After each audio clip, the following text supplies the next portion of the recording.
Hello everyone, and welcome to another episode of Studio Insights with the Belvista Studios team. We've got Kim here, Victoria, and myself, Hannah. And what we do in Studio Insights is we ask each other questions and learn from each other so that we can get better at what we do as learning designers. Before we get into the episode, I just wanted to give a special shout out to James Gilchrist. I saw a post where he recorded a podcast episode with us, and we'll put that in the description below. But he actually put on a mug like himself doing the podcast with Belvista Studios at the top. And like my smile was so big when I saw that. And it's just like really cool to engage and have people in our community that are so passionate about learning and development and that we connect with so well. So thank you so much, James. We all got so excited by that. It's really, really cool. Does anyone want to add anything on that? I was like, just cool. That's fun. So yeah, special shout out to James. He is an absolute legend. We can link his LinkedIn in the description below as well, so you can connect with him. But I thought before we get into the questions, if we could each provide a one-word answer for the value that the people listening or watching will get from your question. Has to be one word. Insight. Ooh. Vic? Well, they're all insights. Fuck off. You can't be putting down other people for their answers. That's not part of it. And you need to pick a different one because that one's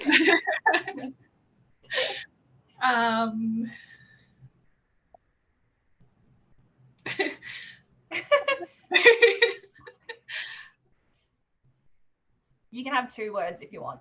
I can't even Wait, say it again, the value that they'll get. Yeah. From your question. One or two words. Rapid fire, please. We don't have all day. You told me this stuff in advance. I don't know. I'm starting off thinking of the question.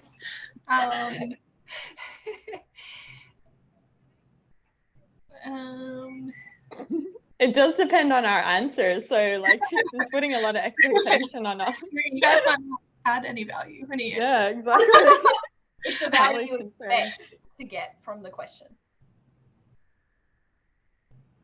Can I do 3 words? I want to change mine now. No favoritism in this. You go do your new one, Kim. Maybe that'll inspire me. Oh, I haven't. Okay, 3 words. Buyer beware. Oh. Love. I'm just gonna say preparation. I don't know. Oh, they're all about preparation. I don't even think that's right for what it is, but I don't know what I think you're gonna say I don't need to prepare, basically. Anyway. And that was the episode. Thanks everybody. You've got insight and don't prepare. That's all you need to know. What's yours, Hannah? Mine is sort of like it's relevant. Bloom's taxonomy. Okay, broke your own rule. What was your one word if we had a Blooms? Okay, I definitely would have went for flowers there, but okay. All right, Vic, you can ask your question first. Thank you. I always just ask both of you because I feel like you'll have insights no matter what. If you're going into a meeting and you're facilitating, but there's no agenda, people are just going to come with their questions. If you don't know the answer to a question straight away, or you have to like dive into things, how do you handle that in the moment to not get flustered and to not come off as if you don't know what you're talking about? I don't want to seem unprofessional if I don't have like the answer to things immediately, basically. I think I've got some advice because I've definitely been there, and you've probably seen me like deal with it in action. So what I do is I say, first of all, that's a really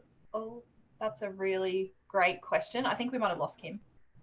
Oh, she's back. She'll come back, yeah. Yeah, so I say, like, first of all, that's a really good question. I haven't heard that one before. Thanks, team. Because that, like, I feel like saying that gives you time to think. Like, you're not just straight away like, oh, I don't know. That's a really good question. I haven't heard of that one before. Sorry, I'm just for the meeting I'm doing, like, if I say I've never heard that before, that's a good indicator of me in my, like, doing my job.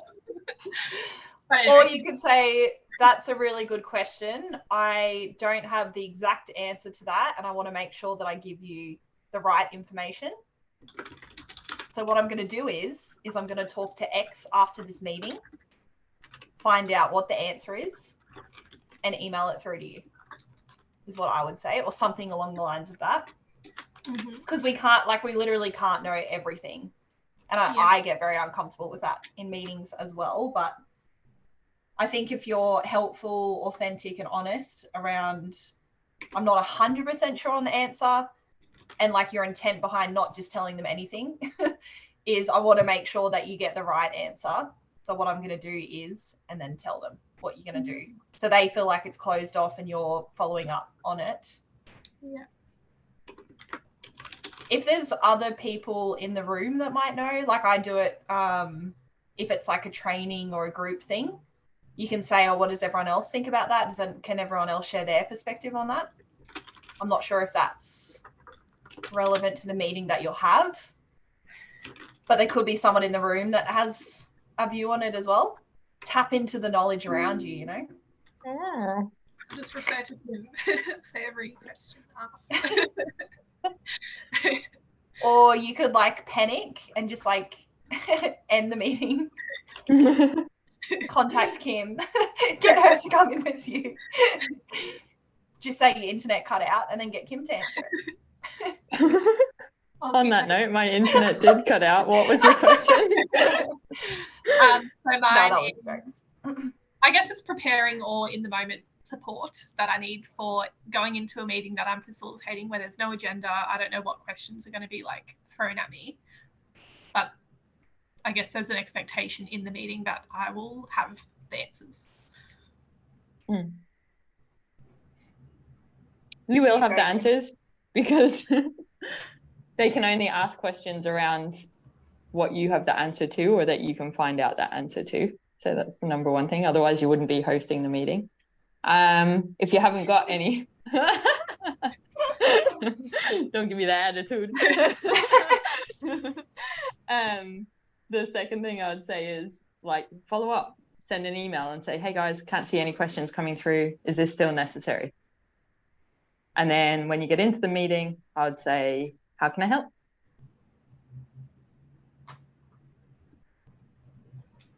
That's good. So they have the opportunity to send you questions before the meeting. She's already requested them, to my knowledge. Oh, that's good. They were told to bring their questions to the meeting. Oh, okay. Rookie error. Get them in advance. That's a good. Yeah, send them through that you can add to the agenda so everyone can see them. That's a good one, actually. Add it to the agenda or like the meeting invitation so that you can look beforehand and pre-prepare. I like that. And that's, yeah, I guess we do that with our human-centered design webinar. Like if there are questions that come in advance, we can at least prepare for them. And then there might just be a few like off-the-cuff ones. Yeah. So if now going back to though that you're not going to be able to get the questions, you're the right person to facilitate the meeting, and you can find out the answer if you don't know with what Hannah said. Yeah. And I hear people say it all the time, like, I'm not quite sure, but I'll get back to you on that. Like, that's totally fine to do that. Even people in like higher up positions, I feel, don't always have all the answers. Or you could even say, I need more time. Can you give me more time to process that? And I'll get back to you because I want to make sure I give you like an answer that's going to be helpful. Because then you're not saying you don't know, you just need more time to process it. I think That's I just cool. would worry if there's too many questions like that, then it's like, what was the point of the meeting? If I can't answer anything and have to get back to them by email or whatever. Well, I don't know. How long's a meeting? 30 minutes or something? I think so, yeah. Yeah, in that it's like normally an information exchange, isn't it? Or a quick kind of thing. If there's anything more complex or deep thoughts, I would say it would be made aware that you like this is the time to seek, to understand or gather questions, go away, do work, and come back. And then the next one is likely a longer meeting, or it's communicated via email. Like there's workings, like there's work to be done beyond it. So yeah. Yeah, that's good. If you're feeling like you're not answering questions, like there's been a few you haven't been able to answer, you could just say, I'm just letting you know I'm just seeking to understand at this point. I want to gather as much information as I can get. And then after this meeting, I'm going to like get those answers for you and just confirm it and then get back to you. Like you can even say it out loud. So it's not like you're putting it out in the room that you're not answering the questions, but you're actually gathering information. Yeah. Thanks. You got this, Vic. I have faith in you. So do I. So much so that you are running the meeting. Yeah. That should be the confidence boost. Yeah. All right. Is there any more context or knowledge you can share, Kim / Vic? Do you have what you need? I'm good, thank you. I'm good if Vic's good. Cool. All right. Well, I might ask my question next. So mine, it's just like confusing me a little bit, and it may be something I already know, but I just need someone to remind me in a clear way. But so we're working on a project at the moment, and so usually projects that we work on are all around like behavior change and taking action and doing something differently and showing people how to do something differently in the real world. The project that we're working on at the moment is more around like the awareness of the problem, the desire to do something differently, and the knowledge associated with it, like what you need to do something differently. And what I'm getting a little bit stuck with when I'm creating instructional design resources is how like the difference between the knowledge and the action. Because sometimes when like you share the knowledge, like this is what you need to do, to me that is the action. So I'm just wondering if someone can like separate the two clearly for me. Either one of you, if you have any insight on the difference between the two, would be great. You might have to take this one. Just for that. I'm busy. I don't know.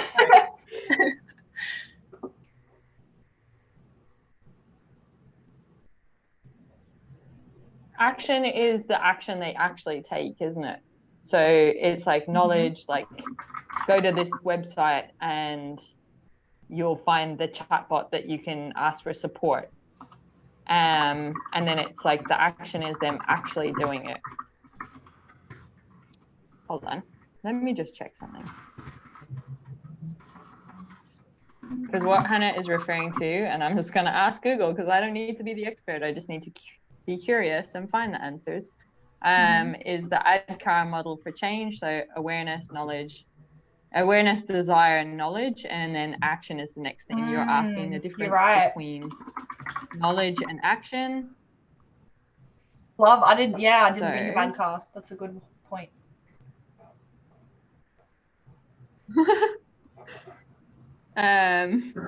Hold on, I'm trying to load this internet. Okay, what does it say?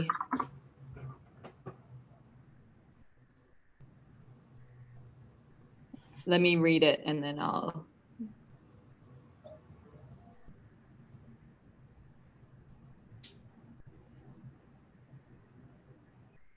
Okay, so knowledge is about how to get things done. Ability is, so it's not action, it's ability. Sorry. So knowledge is about how to get things done.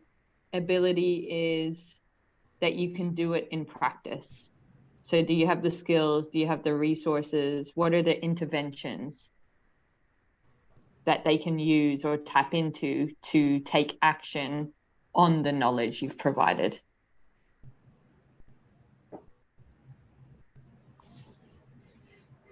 Can you provide that in like an example? Okay.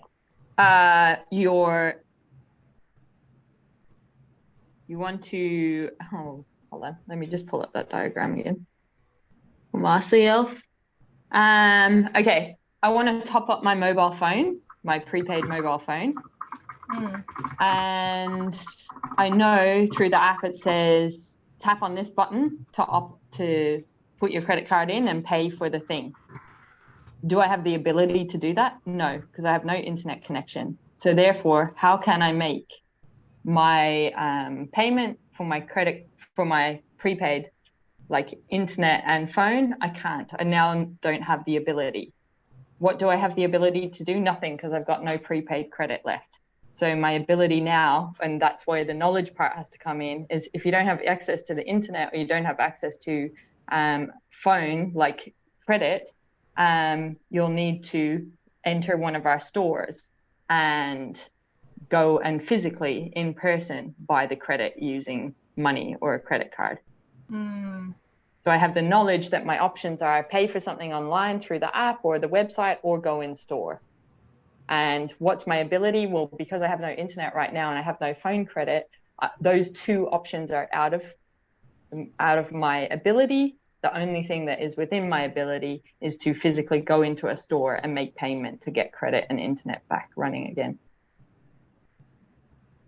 So in terms of designing a learning solution, you would tell people exactly how to do it, and that's the knowledge, but you wouldn't get them to actually practice doing it through the experience. For example, like knowledge would be if someone offends you, say, I'm not happy with you speaking to me like that.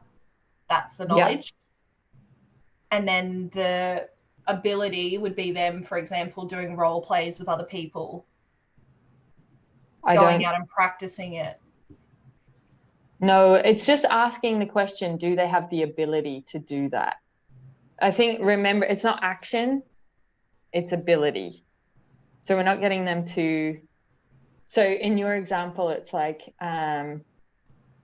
what'd you say if someone offends you? Was that your example? Yeah, so I'm because at the moment I'm working on something with scripts. So can I say to, like, for example, let me think of an example.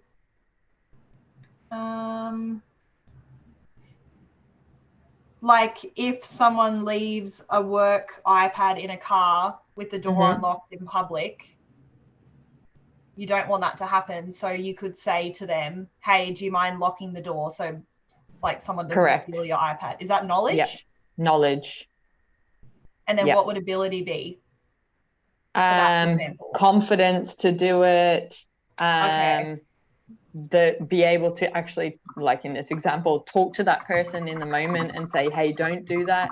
Like maybe that person's left, so you can't do anything, and remind them again. Okay. All right, I think that is making more sense. The knowledge is what they need to know to do it. And then the ability is, can they actually do it in the real world? For example, with that one, like, do they have the confidence? Would the person even be there for them to say anything? So that's like the next level. So we're just saying, like, this is how you would do it. Yeah. Yeah. Okay.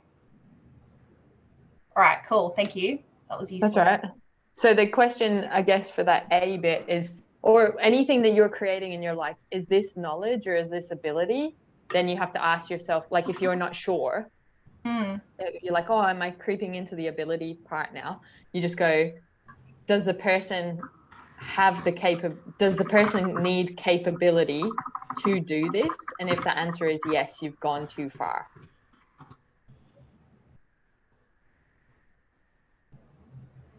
Okay. But then the knowledge is like, say X, for example, say, hey mate, lock your car. they would need the ability to say that to someone, right? So if you're helping them to do this thing that you want them to say, then you've gone too far. Okay. It's just telling them what to say. Yes. So maybe an example on that one is like, you wouldn't get them to, actually, no, sorry, I'm going to stop there.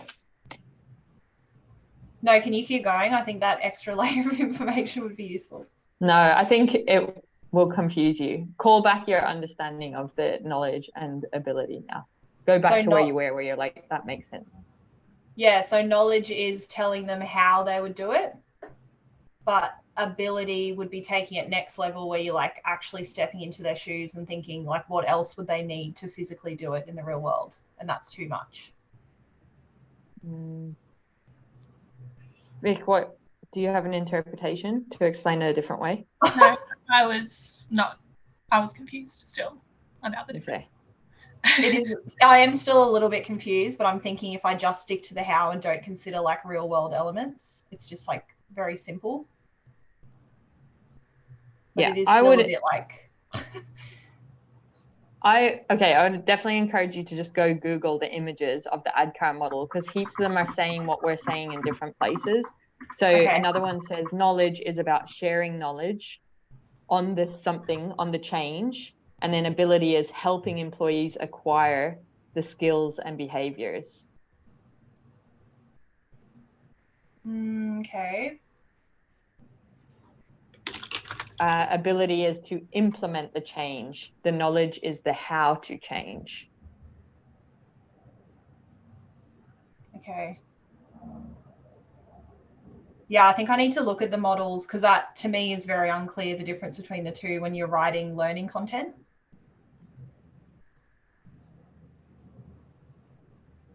Okay. I'll have a look.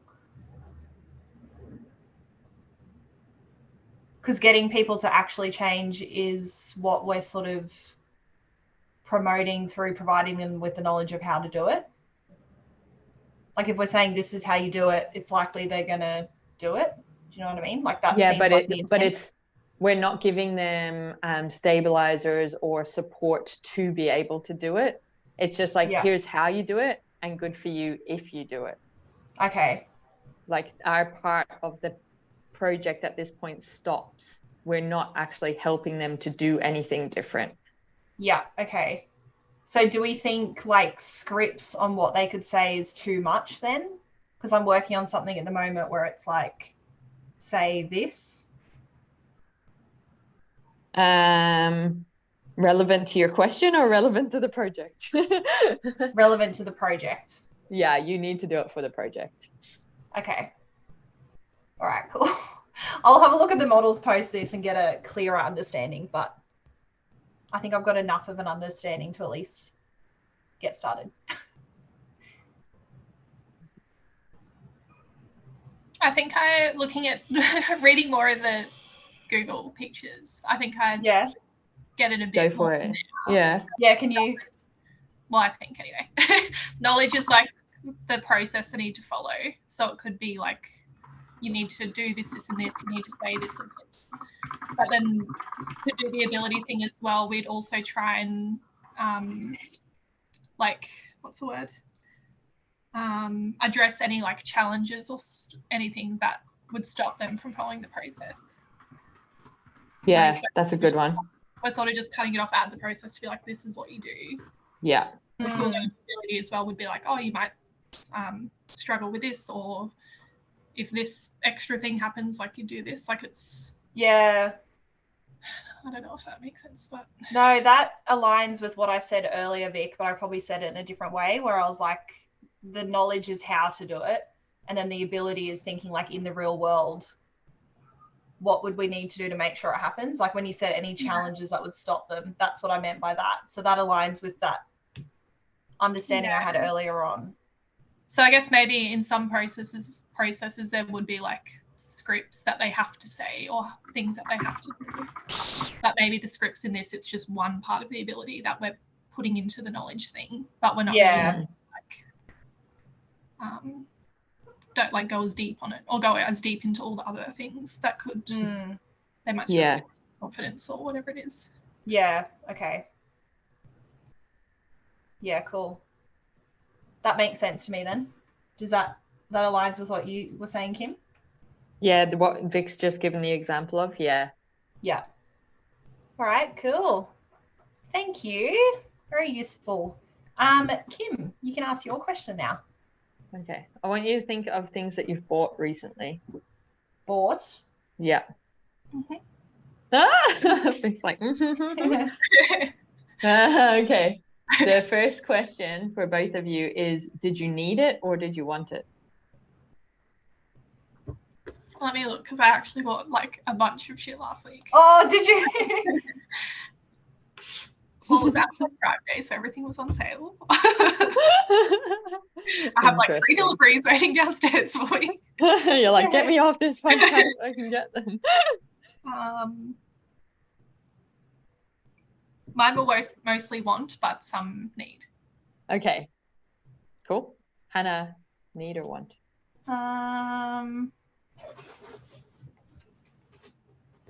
Probably half and half. Okay. Let's start with the want then. What I'm curious about is the want that you bought, which is basically an impulse buy, sort of. How did it first come on your radar? And tell me about the journey until you actually gave money in exchange for having it in your possession.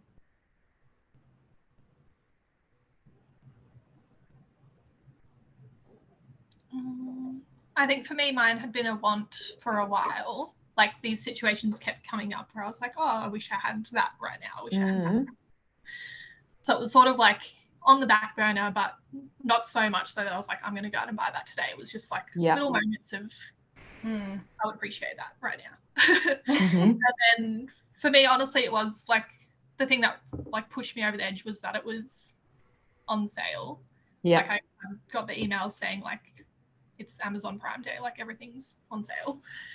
And so I just went on and was like, just sort of, even then, like it didn't trigger straight away, like, oh, I've been wanting this thing for a while. I was like, I'll just see what stuff comes up. But I would say I started off looking for needs when I saw the sale thing, like just like shit like dishwashing tablets and like boring stuff like that. But it was, they were advertising other things. And one of those was one of my wants. And so I was like, oh. Okay, so when you went to buy stuff, you were actually buying for need things, and then the want slipped in and was available. So you're like, okay, cool. You went on there to buy the want. So I had the want in my head. I went on there to look at the need, but then I saw the want and was like, I'll get that. Yeah.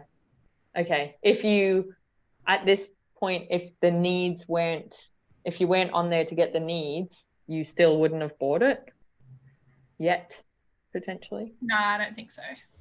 Interesting. Okay. Just give me a second to process and see if I have any.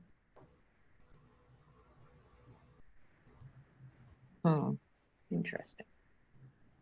Actually, well, I'll process this after because people will be like, this is a live podcast. Yeah. Thank you, Vic. Hannah, your want. When was the first kind of moment of, I want this in my life? And then how did you get to actually exchanging money for it? So I think it's similar to Vic. There was something I needed and I went to the shop with the thing I needed and then saw something that I wanted that I had been thinking about for a while. And I was like, oh, that's like a really good one. And I'm here now, so I may as well get it while I'm here. So that was one. And then the other one was watching a show on TV, like a home sort of show. It got me in the mood to like go and buy like homeware stuff. And then I went and got homeware stuff. Because I saw other people's homes and I'm like, oh my God, I could do that. Okay. Can I pull my thought process out to the group? Because I'm not going to do it quick enough, I don't think, but I am curious.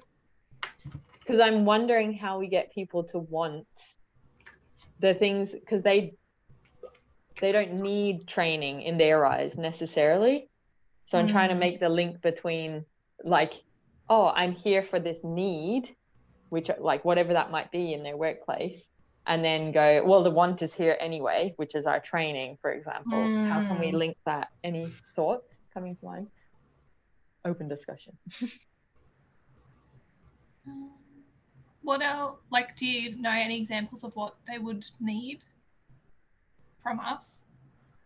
Well, it's not from us, it'd be from their employer. So I just think if you need certain skills, certain tools to do your job, like maybe you need equipment to do some maintenance on an asset, you need your employer to pay you. So like, for example, that'd be a good one. It's like your pay slip comes through, and maybe at the bottom of the pay slip is where like a learning thing comes in. And it's like, have you been wanting to learn these skills? So it's almost like an advertisement. So they need to check my pay has been paid correctly. I got paid this week. And then they see this other thing. And maybe they don't go and do it right away, but it's like that. It's there. And one day they're like, gonna do some training in my own free will right now.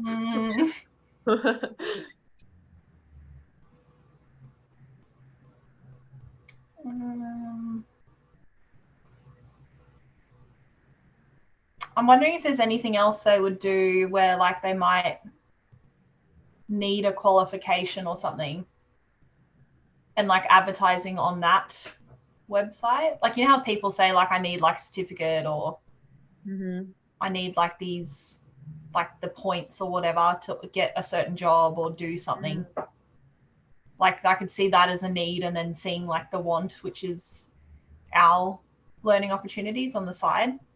Like, I'm not 100% sure how that would play out, but I can see that as a need as well.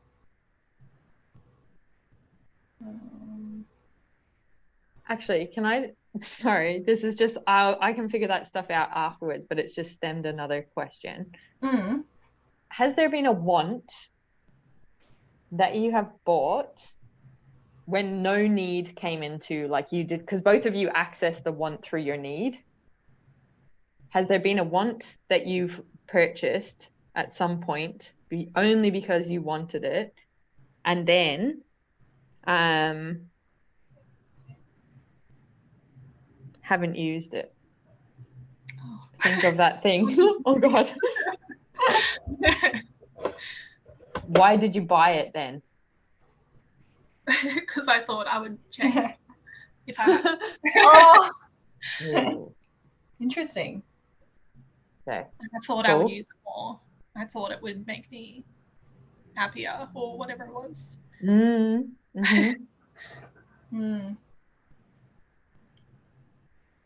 thing that comes to mind for me is like any exercise equipment that I've ever bought. I did think that when you said that. I was like, I bet you it's exercise equipment.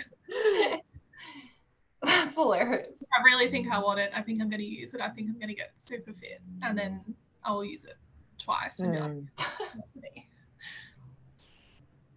there's something in that. It's like the appeal of like, oh, that's going to like change this or this. Like, I'm going to get super fit. I'm going to lose weight. I'm going to like, I don't know, get. So what is when you have it, why is it not giving you those things?